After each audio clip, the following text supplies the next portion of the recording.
Yes, good evening. My name is KG और आज हम पढ़ेंगे बहुत ही इंपॉर्टेंट टॉपिक जो कई बच्चे मेरे से पूछते हैं कि सर लास्ट मिनट की क्या स्ट्रेटेजी रहेगी, हम कैसे अच्छे मार्क्स ले सकते हैं अपने एग्जाम के अंदर, एग्जाम्स को किस तरीके से अटेम्प्ट करें। कई मिस्टेक्स हमारे साथ होती हैं, कई प्रॉब्लम्स हमारी लाइफ में क्रिएट होती हैं क्योंकि स्टार्टिंग में तो हम पढ़ते नहीं हैं कि बाद में पढ़ लेंगे, बाद में पढ़ेंगे, कल से पढ़ेंगे। अब क्या करें, किस तरीके से पेपर होगा, कैसे अच्छे मार्क्स आएंगे, पेरेंट्स की डांट खानी पड़ेगी। पहले तो मज़े मज़े में घूमते रहते हैं, है ना। तो अब कोई बात नहीं, अब उसको हम सोल्व आउट कर लेंगे। एक छोटी सी टिप है जिससे मैं ये तो नहीं कहूँगा कि आपके 100 आउट ऑफ 100 आ जाएंगे, बट आपके अच्छे मार्क्स आ जाएंगे अगर आप इन टिप्स को फॉलो करते हैं। पहली चीज़ हम बात करते हैं प्रॉब्लम्स की कि क्या क्या प्रॉब्लम्स हमारे सामने रेज होती हैं। पहले कि सर पेपर को अटैम्प्ट कैसे करें, ठीक है। नेक्स्टली सर कैलकुलेशन मिस्टेक्स काफ़ी होती हैं मुझसे। तीसरी बात कि सर टाइम मैनेज नहीं हो पाता। और चौथी है कि सर पेपर को किस तरीके से प्रेजेंट करें कि एग्जामिनर हमें अच्छे से अच्छे मार्क्स दें। ये चारों प्रॉब्लम्स के ऊपर हम डिस्कस करेंगे। स्टार्ट करते हैं, सॉल्यूशंस क्या क्या हो सकते हैं। तो सॉल्यूशन पे चलते हैं। फर्स्टली हम क्या करेंगे, पेपर को रीड करें। बेटा जब भी आपको पेपर मिलता है, आपको एग्जाम पेपर मिलता है, आप सबसे पहले क्या करते हो, आंसर शीट पे उसको सोल्व करने लग जाओ। तो नहीं, पहले आपको पेपर को रीड करना है, ठीक है। उसमें रीड करेंगे तो पेपर को रीड करते टाइम क्या क्या टिप्स हमें वहाँ पे रखनी है। पहली क्या कि पुट डॉट्स ऑन यूनिट्स। आपने देखा होगा हम पेपर में लिखते हैं, जैसे मेरे पास 3 मीटर लिखा आ गया है ना। 3 मीटर है तो मैं इस मीटर के नीचे यहाँ पे डॉट लगाऊं, ताकि जब भी मैं क्वेश्चन को अटैम्प्ट करूंगा तो मेरे को याद रहेगा कि यूनिट्स का मेरे को ध्यान रखना है, यहाँ पे मीटर लगाना है।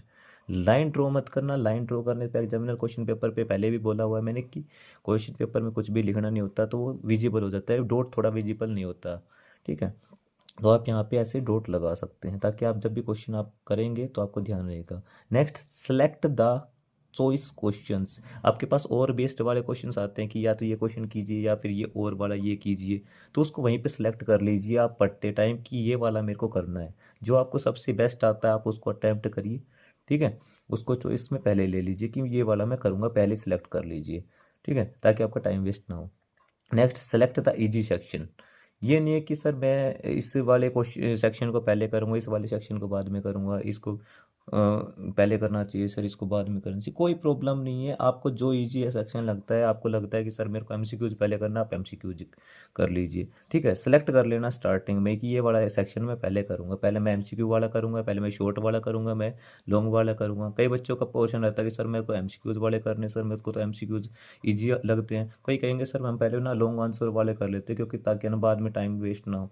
आपको जो ईजी लगता है आप पहले वो अटैम्प्ट करिए, कोई प्रॉब्लम नहीं है, बट स्टार्ट करिए, स्टार्टिंग में ही आप सेलेक्ट कर लीजिए। नेक्स्ट चलते हैं हम कैलकुलेशन एक्स।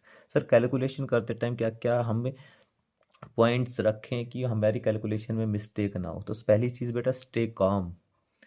आप शांत रहिए। आपको होप लूज नहीं करना है।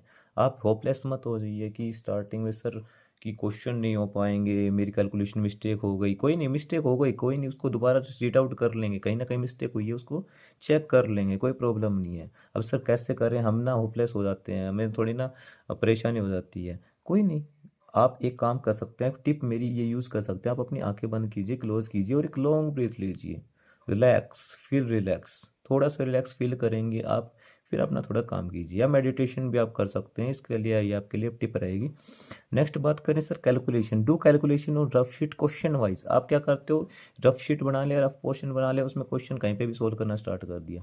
नहीं, आपको क्या करना है, क्वेश्चन जैसे मैं फर्स्ट क्वेश्चन की कैलकुलेशन करके देख रहा हूँ तो वहाँ पे नंबर डाल लीजिए मेरे फर्स्ट क्वेश्चन की, यहाँ पे कैलकुलेशन की क्यों करवा रहा हूँ मैं। अब जब पेपर मान लीजिए आपका पेपर पूरा हो गया, आप क्वेश्चन का क्या कर रहे हैं, चेकआउट कर रहे हैं सर, रिवाइज कर रहे हैं पेपर को, आपको लगा इस क्वेश्चन में कैलकुलेशन मिस्टेक हो गई, तो आप वहाँ पे ढूंढ सकते हैं कि इस क्वेश्चन की कैलकुलेशन वहाँ पे मैंने कहाँ की हुई है, ठीक है।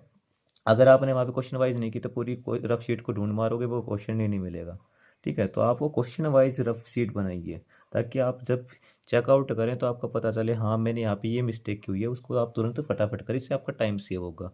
नेक्स्ट जो पॉइंट है वो पेपर प्रेजेंटेशन। सर पेपर को किस तरीके से प्रेजेंट करें हम, ठीक है, कि टीचर नंबर देने के लिए क्या हो जाए, मजबूर हो जाए। अभी मैंने आपको कहा था, कई बार मैं जब भी पढ़ाता हूँ आपको बोलता हूँ कि इस तरीके से आप पेपर अटैम्प्ट करो, कोई भी टीचर हो आपको नंबर देगा ही देगा। वो टिप क्यों बोलता हूँ मैं, कि वो आपके प्रेजेंटेशन मैटर करती है। सबसे पहले पेपर को प्रेजेंट करते टाइम ये लिखें कि गिवन क्या है और हमें फाइंड क्या करना है, दोनों चीज़ें, इस चीज़ को दिमाग में रखना, प्रेजेंट करना है तो गिवन, जैसे मैं स्टार्टिंग में कहता हूँ it is given that let the required number be x, ठीक है, अकॉर्डिंग टू क्वेश्चन, ये निकालेंगे। तो ये जो चीज़ें हैं वो आप मेंशन करें कि ये गिवन है, क्या क्या गिवन है, क्या आपने माना है, वो चीज़ भी आप वहाँ पे लिखें। सेकंड जो पॉइंट मेरा याद रखना, फॉर्मूला और यूनिट। यूनिट्स लगाने कभी ना भूलें आप, यूनिट्स हर क्वेश्चन में लगाएं। जहाँ पे भी आपका आंसर निकलता है वहाँ पे एरिया निकालना है तो मीटर स्क्वायर लिख दिया, ठीक है, आपने पेरीमीटर निकालना है तो मीटर लिख दिया, है ना। यूनिट्स लिखें। फॉर्मूला आप कोई भी क्वेश्चन अटेम्प्ट कर रहे हो, यानी मान लीजिए आपने एरिया ऑफ सर्कल निकाला तो area of circle is equals to, वहाँ पे आप क्या लिखेंगे, पाई आर स्क्वेयर, वो ज़रूर लिखें आप वहाँ पे, ठीक है।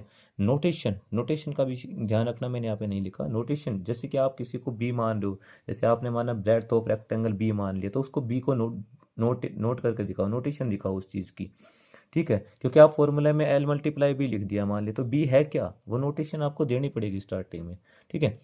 Next, right final answer in box. मैंने पहले ही बताया था कि जो आपका फाइनल आंसर आ जाता है उसके अराउंड एक रेक्टेंगुलर बॉक्स बना दिया करो, ठीक है, ताकि उसमें क्वेश्चन जब एग्जामिनर देखा तो उसको लास्ट में दिख जाए हाँ ये आंसर था, वो जल्दी जल्दी में टिक भी लगा देगा, ठीक है। क्योंकि एग्जामिनर के पास इतना टाइम ही नहीं होता पूरा क्वेश्चन पढ़ेगा, ठीक है। तो आप वहाँ पे क्या करें, वो चीज़ें हाईलाइट होनी चाहिए ऊपर से, ठीक है। Next, right regions. मैंने पहले बताया था जो आप आइडेंटिटी यूज़ करते हो, जैसे ए स्क्वेयर प्लस बी स्क्वेयर, ठीक है, ए माइनस बी का होल स्क्वेयर, ठीक है, एक्सपोनेंट की लॉज हैं आप यूज़ कर रहे हो साइड में, तो उसको मैंने बताया था जो आपने जहाँ यहाँ पे क्वेश्चन सोल्व किया साइड में ब्रैकेट में बिकॉज के साइन के साथ आपने क्या करनी है, वो जो भी रीजन्स है वो वहाँ पे लिख देनी है, ठीक है।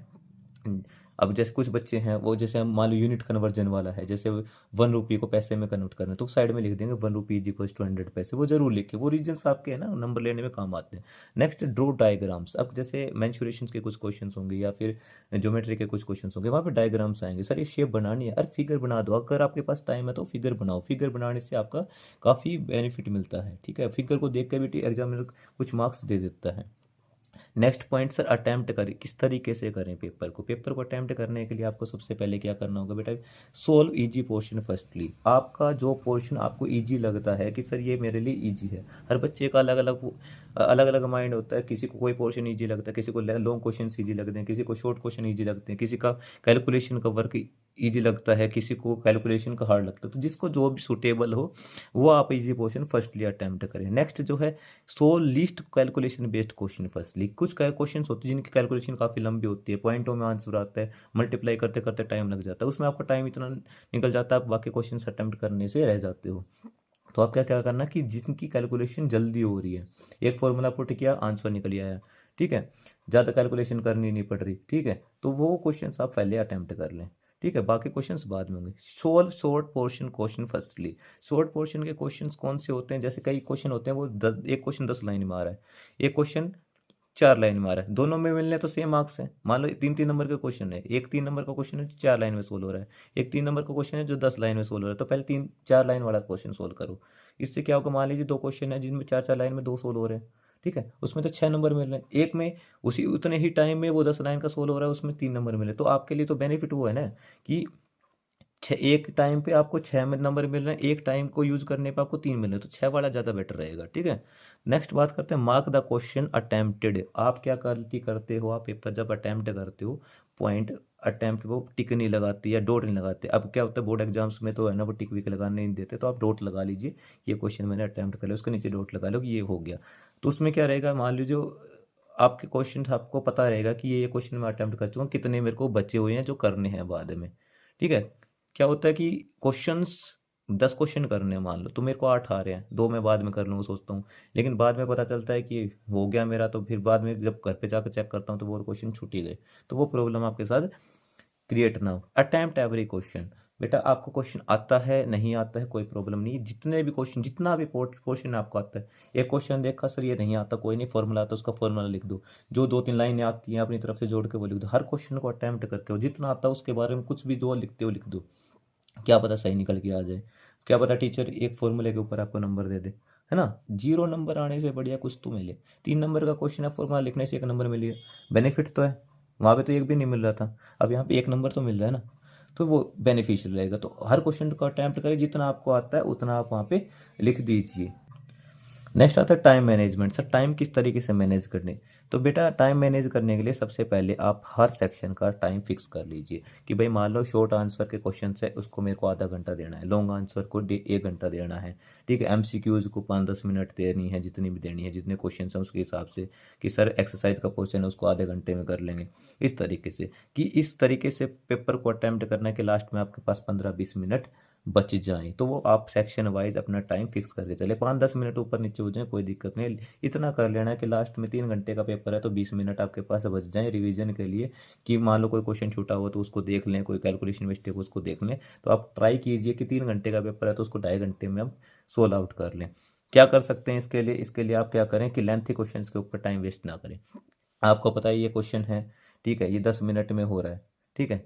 दूसरा क्वेश्चन देख रहे हो 5 मिनट में हो रहा है, 5 मिनट वाले को पहले कर लो, ठीक है। लेंथ क्वेश्चन में आपको कुछ दिख रहा है इसमें बहुत टाइम लग जाएगा, मत करो उसको, पहले वो क्वेश्चंस कर लो जो जो जल्दी हो रहे हैं, ठीक है। लगता है ये लेंथ है उसको बाद में अटेम्प्ट कर लेंगे, ठीक है। तो ज़्यादा टाइम वेस्ट ना करो, एक क्वेश्चन के चक्कर में बाकी क्वेश्चन छोड़ दोगे, ठीक है, आपका सारे नंबर चले जाएंगे। लास्ट जो मेरा पॉइंट रहेगा, प्रैक्टिस सैंपल पेपर के प्रैक्टिस करो घर पे, ठीक है। टाइम बाउंडेशन लगा लो एक 3 घंटे का। अब मान लो मैंने जैसे पेपर दिया, आपको सैंपल पेपर दिए भी हुए हैं कई बच्चों को, तो क्या करेंगे आप, 3 घंटे का पेपर है, 2.5 घंटे का यहाँ पे टाइमर लगा लो घर पे, 2.5 घंटे में उस पेपर को एज इट इज सोल्व करके देखो, जैसे आपको पेपर में करना है वैसे ही, ठीक है। एक फाइनल टिप मैं जो आपको देना चाहूँगा अपनी तरफ से, कि आप अपना जब प्रैक्टिस करें, क्वेश्चंस की प्रैक्टिस करें घर पे, जब भी करें, इस तरीके से प्रैक्टिस करो जैसे आपको फाइनल पेपर में लिखना है, सेम टू सेम वही चीज़ें वैसे ही लिखो अपनी नोटबुक में।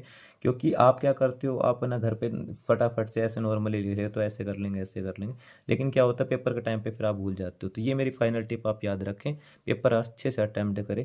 Thank you so much, thank you. अगर आपको मेरी वीडियोस पसंद आती हैं, आप मेरी वीडियोस से कुछ समझते हैं, देन प्लीज़ लाइक कीजिए, शेयर कीजिए, सब्सक्राइब कीजिए एंड कमेंट कीजिए। Thank you so much, thank you so much for watching my videos.